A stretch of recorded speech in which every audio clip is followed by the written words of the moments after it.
Kim Jong-un, Assemblée, SPD. Les 5 infos à retenir du week-end. Le président américain, Donald Trump a salué une très bonne nouvelle. Il n'est pas le seul. Séoul, Pékin, l'Union européenne ont salué le geste. L'Organisation du traité d'interdiction complète des essais nucléaires, OTIS, a invité la Corée du Nord à ratifier ce traité international. Au Japon, le chef du gouvernement japonais Shinzo Abe a, lui aussi, salué l'annonce nord-coréenne. Mais son ministre de la Défense, Itsunori Onodera, s'était prononcé peu avant pour un maintien d'une pression maximale sur Pyongyang. Le 27 avril, les dirigeants sud-coréens, Moon Jae-in, et nord-coréens, Kim Jong-un, se rencontreront lors d'un sommet, le troisième depuis la fin, en 1953, de la guerre qui opposa les deux pays. Lire aussi. Ouverture d'un téléphone rouge entre les dirigeants des deux Corées.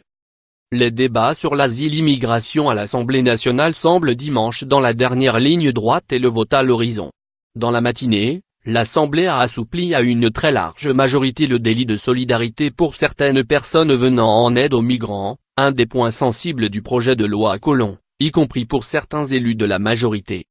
Après plus de 50 heures de débat, restait en discussion en milieu d'après-midi une dizaine d'articles et près de 200 amendements sur le millier déposés sur ce projet de loi pour une immigration maîtrisée, un droit d'asile effectif et une intégration réussie. Ce vote intervient alors que dans Alpes des militants d'extrême droite de Génération Identitaire ont bloqué, samedi et dimanche, le col de l'Échelle, lieu de passage de migrants. De nombreux politiques, notamment sur les bancs de l'Assemblée lors du débat sur le texte asile-immigration, ont fait part de leur indignation après l'action de Génération Identitaire. Pour la première fois depuis sa fondation, en 1875, le Parti social-démocrate d'Allemagne, SPD, va être dirigé par une femme.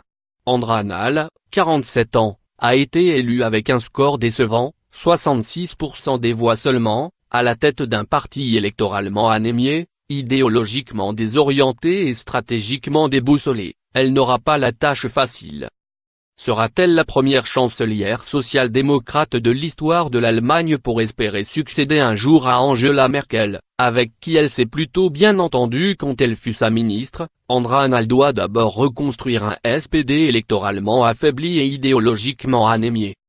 Le blocage du site universitaire parisien de Tolbiac, lieu emblématique de la mobilisation contre la réforme de l'accès à la fac, a été levé vendredi à l'issue d'une vaste opération de police lancée au petit matin.